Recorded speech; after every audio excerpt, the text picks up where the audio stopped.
السلام عليكم ورحمة الله وبركاته وكم أولتن جرتو فيا ويا بقى جراتني بقى نغان أولتن غايرو إيرا داف اللي سرا دبامين توري فيا تادا إيقا ولد ديبيني وروني نوالين تورتني سمرا غلطوما فيا تا إيرا دادا ور فيديو نهارا وتيسن تدفلين شير لايك سبسكرايب ودون دغتنا دا بقى جراتني فيا تاغا ربين أمتك إنيا كركتا جرو في كي يادو كيس جرو يادو أباسو كركتا ركو أباسو كي ربي ربي أباسو نوجرات دا فيا تادا yaada yeroo ammaa kana deemaa jiru irratti waa dubbachuun barbaadeeti hawaasa keenya bal'aa dhaamsa godhuu barbaadeeti hanga hin danda'e tokkotti haga akka mataa kiyyatti fayyaataa jira adda addaa hanga dhumaa kana daawwata jechuu barbaadeeti lolli gara kaabaatiin deemaa jiru gara itti deemaa jirus irraa dubbachuu barbaadeeti amma ammoo uummanni keenya kaaba walloo keessatti wanni deemaa jiru akka nama gaddisiisaa waan ta'eef nutti as deemaa jira ogaa nutti as deemaa jiru kanatti uummanni keenya maal godhuu qaba isa jedhu irraa dubbachuudha qabna fayyaataa jira adda dhagaa'ii hanga dhumaa akka nu daawwattan waan nama gaddisiisaati waan nama rifachiisa dubartoonni daa'imni buqqa'ee uummanni akka itti boohaa jiruu fi waan ta'aa jiru argaa jirra. Egaa kana hunda warri wal lolu ofii immoo ittiin dhagahamuu siin arguu siin dhagahuusi garuu hawaasni miidhamaa jira hawaasni rakkataa jira nutti dhufaa jira wanni kun fageenyatti ilaalaa jiraannullee nutti dhufaa jira wanni kun nurra gahuudhaaf oolaan jiru kana waan ta'eef hawaasni keenyas waan godhuu qabuu fi of hubatee of quba qabaatee jiraatu akka qabaatullee dhaamsa godhuu fi dhaqabna jeetti. Jarri akka dhagaa jirutti gallaba kana dasee jalatti siqee lola jabaatu dasee irratti deemaa jira jechaa jiranii walitti dhiyaataa jira jechaa jiranii eega dasee gaanii wanni kamisee hanqisen jiru dhufanii jechuudha warroonni amma dura gara daseetti baqatan suni gara keenya baqatuu malaa warri kombolchatti baqatan suni ammas gara keenya baqatuu malaa keenya sun baqatuu dhabu warra baqatu san qeebaluuf ta'a yookiin eegaa namni yeroo ammaa kanatti tasgabbiidhaan hubannoodhaan of eeggannoodhaan yoo jiraate hanga deefuu hin dandamata. Kanaaf hawaasni keenya waan deemaa jiruu fi siyaasa deemaa jiruu fi rakkoo deemaa jirtu hubate tasgabbiidhaan biyya isaarraa fi mana isaarratti lafa ofirratti baqachuu fi horii hoduu hin taane waan deemaa jiru qilleessa karaa deemu hubatuu qabaa odeeffatuu qabaas hubatuu qabaas hawaasni biyya keessaatis warroon biyya alaatis warraaf himuu qabdan uummanni haa tasgabbaa'uti.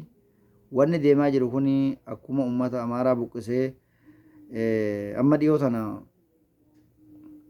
warra marsaa tasya warra marsaatii buqqee karaa warra aayilaa 30 taana kan jedhan kan baatee dhaqanii ijoolleen hedduun gargaaraa turte irraa dubbachuu barbaadeeti. Jarri sun amaara turan amma duraa amaara maqaan isaaniis amaaraan bulaa turanii kombolcha dhaqanii jennaan isin warri keessan Oromoodha gara Oromoo deemaa jiraniiti uummanni sun kombolcharraa karaa baatetti deebi'ee baatetti affeeramanii jiraataa jiranii jechuudha. Haa ta'uti warroonni amma kombolcha baqatanii dasee baqatanii amaaranii jiraatas jiran suni boru karaa keessan dhufuu mala. Hawaasni keenya lafa qabatee lafa ofirraa taa'uu qaba adabatee dachi qabatee bobbaa gala waan deemaa jiru hubatee of eeggannoodhaan jiraatuudha qaba jechuun barbaada. Nama hunda fira godhutu utuu hin taane nama hunda diina ofitti godhus utuu hin taane kan fira isaa ta'uu malus fira godhatee kan diina isaa ta'es hubatee jiraachuudha qaba. Oromoo jireenya isaa lafarratti eenyutu jibba biyyattii keessatti jedhee beekuudha qaba eenyutuun ammoo yoo waliin taane jiraatuudha qabna jees hubatee beekuudha qaba. Diinni Oromoodhaa kan Oromoo qaqqaluu qabna nama tokko Oromoodhaa nama tokko amaaraa hojjeefame Oromoo namni 100 du'uu qabaa jedhee mootummaa keessaa miidiyaa irra ba'ee dubbataa jira waan miidiyaa irratti deemaa jiru jechuudha. Oromoon tokkichi amaaraa jeese Oromoon 100 bakka bu'ee ajjeefamu suni uummata Oromoo wallooti tana beeka nama biraan barbaadina nama tokko ajjeefnaan 100 sana ajjeesuuf akka deeman hin dagatina. Dhiyengadda amma reefii guban jedhanii iyyaa turanii maallaqatti illee tilmaamanii raasaataa turan. Wanni suni daangaa irratti miti jechuu isaan keessatti ta'e waan isaan keessatti ta'e uummata keenya irra gangashuudhaaf maqaa uummata keenya balleessuudhaaf itti yaadaa jiran itti yaalaa jiran. Kanaafuu uummanni keenya jarri kun yoggaa cinqamee magaalaa keessa baqatuu mala wajjin baqatuu hin qabdan. Jarri kun bakka jiru buqqa'ee wal fe'ee fiiguu qabaa gaafsa wajjin buqqatanii fiiguu hin qabdan. Fakkeenyaaf lola baranaa caffaa keessatti deemaa ture irratti magaalaa Caffaroobiti warri baqataa ture warrootuma jara kanaati firuma jara kanaati uummata afaan jara kanaa beekanii fi warrootuma isaanii waliin hiriiraa turanii fi sirna isaanii deeggaraa turan tun hoggaa lubbuun itti dhufte cinqamanii karaa uummataa gadi baqatanii jechuudha.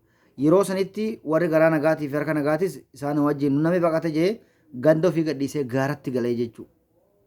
Yeroo muraasaaf. Ammaas wanni sun ni dhufuuf deema. Jarri ni baqata hoggaa jarri baqatee uummanni keenya immoo wajjin harka tumee fiiguun qabu baqatuun qabu eenyutu sii fira eenyu sii diina eenyu wajjin baqatuu qabda eenyu wajjin teessee ofirra luluu qabda isa jedhu hubatuudha qaba hawaasni bal'aan kuni dirqama. Ammaas wanni deemaa jiru rakkoo jabaatu deemaa jira. Uummanni keenya beela keessa kufee jira. Uummanni keenya rakkoo jabaa keessa kufee jira. Yoo bakka teessetti namni buqqeessirra gahees rakkoo jabaa. Yoo ofii buqqaates rakkoo jabaa. Kana hundaahuu quba hin qabu jechuun warri wal lolaa jiru uummata rakkataa jiru kana quba hin qabu. Yeroon tun yeroo namni qallabii biraa hojjetatee qallabii biraa gara manatti geeffatu keessa jirra amma. Duuba yeroo kanatti hoggaa rakkoon akkanaa kun biyyattii keessatti deemaa jirutti egereen boodaa namni akkamitti jiraatuu danda'a.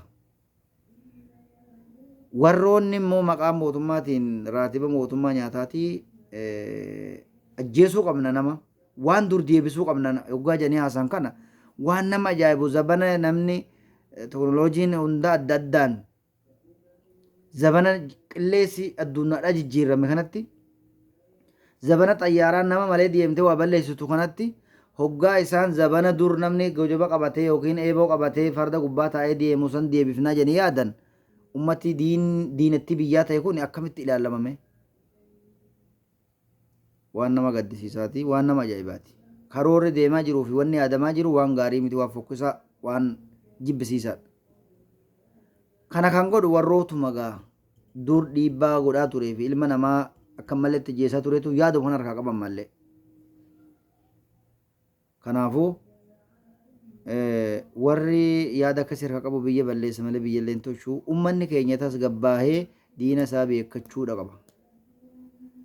Warri isaanitti buqqee isaanitti dhufuu deemu kunis isaanii kaan diina ta'etti dhufa kaan fira ta'ee dhufa kanallee adda beekatuudha qaba. Wanti dhufaa jirti uummanni keenya tasgabbaa'uu qaba qeerroon keenyaas of beekuudha qaba eenyu isaaf firaa eenyu isaaf diinaa beekuudha qaba namni diina akka itti mo'atu beekuu qaba akka itti diina ofirra dabarsu beekuu qaba akka itti fira simatus beekuu qaba. Ani amma kana situ abalutu fiira abalutu si diina jechuutu hin taane jireenya kee keessatti eenyutuun akka afaan kee hin baramne si godha akka afaan kee hin dubbanne si godha eenyutuun maqaa kee xuriin si arrabsa atuu ni beekta qeerroo. Bakka kaleessa bococaannetti deebi'uu qabna. Suuraa kakayyuu keenya magaalaa keessa jiru san fakkaanee nuyi dhaabbatuu qabna. Warra je'u santuun siif diina tana beekuu qabda. Kakayyuu isaa abbaa isaa isa walumaanuu dhabama godhuudha. Yoo san hin taane nageenyi hin argamu biyyattii keessatti. Kanaafuu lolli dasee jala dhiyaatee jira. Warri dasee jala dhiyaatee waggaa dhukkaasa dhaga'e warra dasee gadi buqqeeti karaa walloo Oromoo wallootti deemuuf deema jechuudha.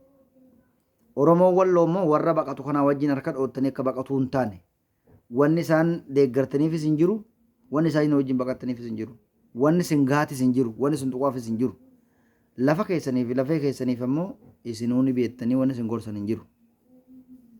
Kun amma kana fayyaataa jiraadha yaadiin qabulleen kanuma uummanni keenya tasgabbaa'ee ofirra dabarsuu qaba balaa deemtu hundaa'u.